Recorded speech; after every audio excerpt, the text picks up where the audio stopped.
大家好，歡迎大家再次嚟到 Historical Travel Story。今日帶大家去到東京梅島町呢個地方。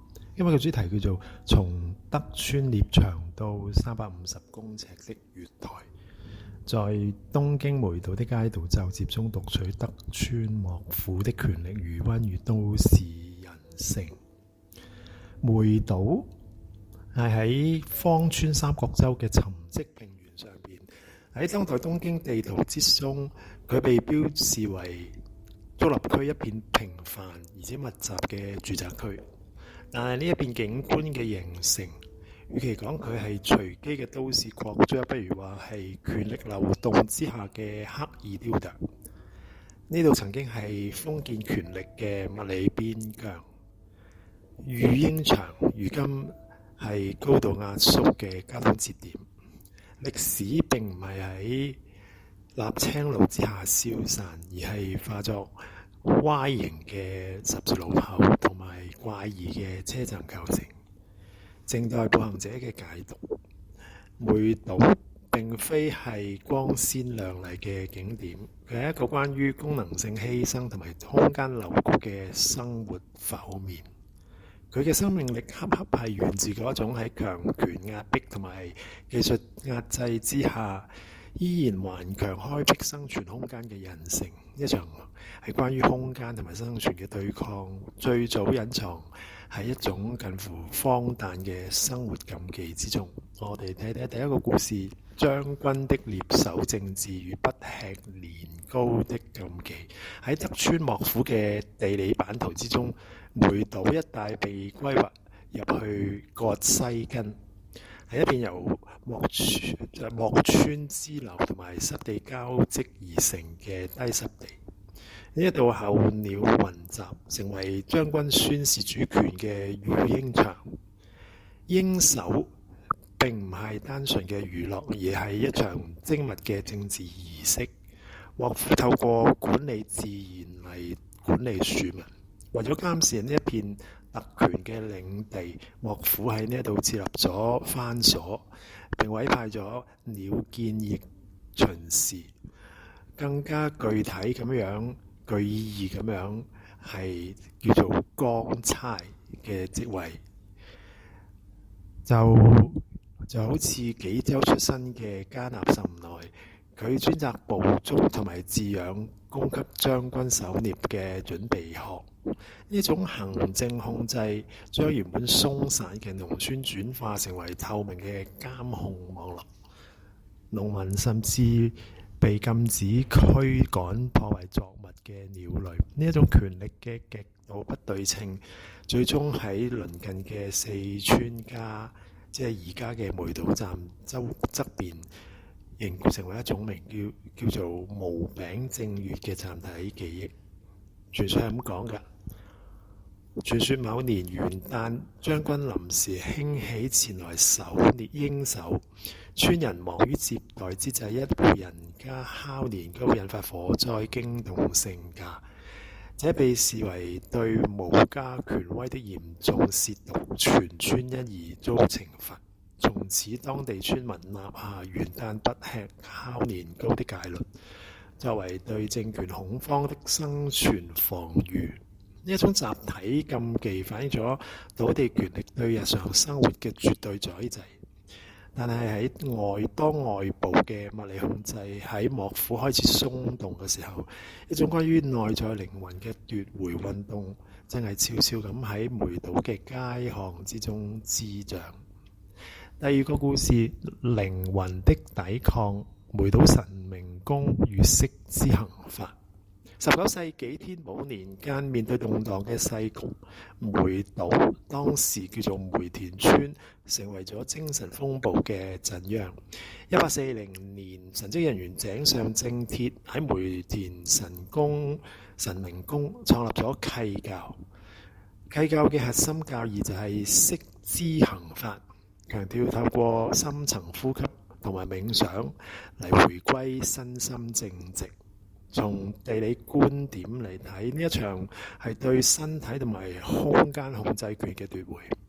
當幕府控制咗土地，即係御鷹場，庶民轉而尋求控制自己嘅呼吸同埋身體嘅經驗。呢一種強調個人體驗嘅修練，被幕府定性為新意二流，即係異端，因為佢唔受控制嘅擴張威脅到官方宗教秩序。井上政鐵最終被流放到三澤島。呢一場精神抵抗雖然遭到鎮壓，但係標示住梅島作為精神邊疆嘅崛起。之後嘅近代化思潮就以更暴力嘅物理方式重塑呢一片土地。第三個故事，被切斷的土地連續性。芳村放水路嘅百年印記。1910年嘅特大洪水促成咗日本近代史上最巨大嘅地理改造工程。1924年，芳村放水路正式完工。呢一條闊達到500公尺嘅人工巨村，以一種犧牲局部而保存核心嘅邏輯，強行橫切咁界過去古老嘅梅田村同埋島根村。呢個唔單止係工程嘅進步，更加係一次空間嘅斷裂。幾百年嘅土地連續性俾近代國家機器永久切斷，古老嘅聚落遺址被淹沒喺人工河道之下。最沉重嘅實體證據莫過於富澤家住宅。呢一座原本喺河道中央嘅豪農建築，被迫連根拔起遷去現址。呢一種空間扭曲嘅情況喺交通技術嘅被迫適應之中，產生咗另外一種獨特嘅都市奇觀。第四個故事，極限空間的工程美學，梅島站的千鳥式月台。隨住1960年代高度成長期嘅通勤潮噴發，梅島正面臨物理嘅極限，兩側係密集嘅住宅，唔能夠向橫擴張。為咗喺狹縫之中求生，東武鐵道採用咗一種折衷而有畸形嘅設計——千鳥式不對稱月台。上下行月台被拉成長長嘅一條直線，總長度驚人到達到350公尺，就好似新幹線等級嘅規模。呢種空間拉長為咗換取闊度嘅妥協。當乘客喺漫長嘅月台上邊行走嘅時候，感受到一種日本都市開發之中求共生不拆遷嘅折衷美學。呢一條350公尺長嘅長度，實質上就係都市發展史嘅沉積物。佢反映咗喺土地私有權同埋公共需求之間，工程技術點樣卑微咁樣尋求適應。第五個故事，發明的傳統，梅島神社與戰後勞動力社群。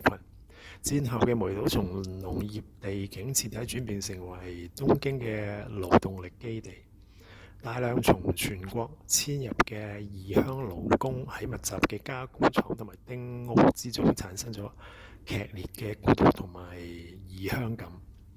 1948年，當地丁會發起一場傳統嘅發明，居民集資建立咗梅島神社，並且刻意從福岡太宰府天滿宮請求分靈，選擇學問之神諫原道，並且諫原道真並唔係偶然。呢種寄託咗勞工階層渴望後代透過教育實現階級翻轉嘅社會集體心理。呢一座神社並唔係起源於古老嘅傳說，而係起源於戰後移民對於安定感同埋未來希望嘅渴求。一種人工傳統成為咗重建社區認同嘅黏合劑。我哋睇睇有啲咩秘密嘅景點。如果要懂呢個梅島，我哋一定要親身量度虛空間嘅重量，既從梅島站出發啦，喺下行月台站體驗嗰種近乎荒謬因都市壓力而被延伸嘅350公尺步程。出閘之後，沿住舊日光街道 Y 字路口漫步，感受當時官道同埋現代高架鐵道嘅強行對話。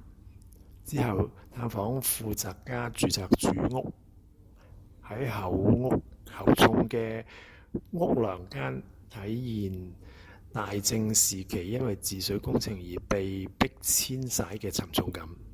呢一條路線將讓你喺日常街道嘅就接之中睇見江戶嘅番所、莫活嘅呼吸同埋大正嘅河道。做一個總結，梅島嘅故事係一部關於適應嘅歷史，從德川將軍嘅一隻鷹、井上正鐵嘅一口呼吸，去到東武鐵道嗰座漫長嘅月台，呢度每一層嘅地景都刻滿咗犧牲同埋功能性嘅補償。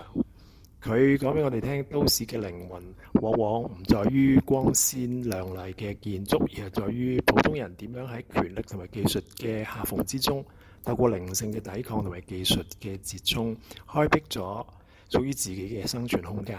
當你下一次喺呢一座平凡嘅車站眯埋雙眼，感受呢一條350公尺長嘅鐵道背後嗰種跨越百年關於人性嘅節奏。多謝大家收聽，繼續歡迎訂閱我哋 Historical Travel Story。拜拜。